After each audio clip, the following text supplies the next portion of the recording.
La rose des sables.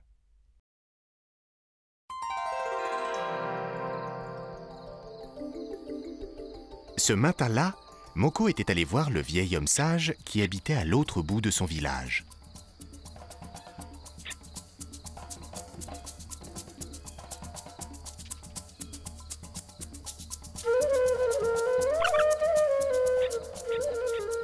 Il avait de si jolies fleurs que Moko pouvait passer sa journée entière à les regarder.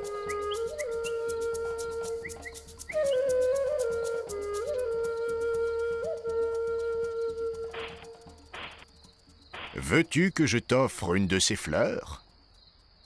Le vieil homme cueillit une magnifique rose et la tendit à Moko. Il faut en prendre soin et l'arroser chaque jour, sinon elle fanera. Moko rentra chez lui le cœur rempli de joie. Mais en chemin, le soleil était si fort que son ami la fleur commençait déjà à faner. Moko prit le chemin de la rivière. Mais la route était si longue et le soleil si chaud que la rose ne put résister et fana entièrement. Il était si triste qu'il posa la rose fanée sur le sol et se mit à pleurer. Il pleura longtemps, longtemps, et avec tant d'amertume qu'il ne remarqua même pas le vent se lever, balayant le sol et la cime des arbres, la nuit tomber et la lune apparaître. Il pleurait toujours au petit matin. Son ami, le vieil homme, arriva. « Pourquoi pleures-tu ainsi, mon garçon ?»« C'est parce que la rose que vous m'aviez confiée est fanée par ma faute. »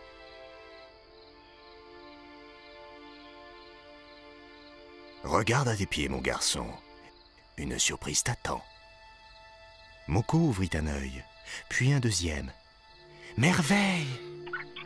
Il découvrit alors que sa rose était toujours là, encore plus belle, scintillante, et que ses pétales étaient solides comme de la pierre. « C'est un miracle! Je dois montrer cela à tout le village !»« Non, mon garçon, » dit le vieil homme. « Ce qui est un trésor pour toi doit rester un secret, car ceci est une rose des sables, aussi rare que l'eau dans le désert. C'est le vent qui a balayé le sol et l'a fait sortir du sable, rien que pour moi ?» s'écria Moko. Il retourna au village, le cœur baigné de joie, en gardant son trésor comme on garde un secret. Il se disait chaque soir en regardant sa rose que le vent du désert avait voulu consoler son chagrin. Qu'est-ce qu'une rose des sables? Comme tu le sais déjà, dans le désert, il fait très chaud le jour et très froid la nuit. Une rose des sables met plusieurs dizaines et quelquefois plusieurs centaines d'années pour se former. C'est grâce au vent qui balaye le sable que les roses apparaissent à la surface du sol. Il y en a de différentes formes. Il peut y en avoir des petites comme des grosses dont certaines ressemblent vraiment à des roses. Sous le sable, il peut y avoir des étendues d'eau souterraines que l'on appelle nappes phréatiques. L'eau de la surface du sol s'évapore très vite et fait remonter l'eau des nappes. En chemin, les particules de l'eau se mélangent avec le sable pour former des petits tas que l'on appelle des cristaux. Certains sont en forme de pétales et créent ensemble une rose des sables.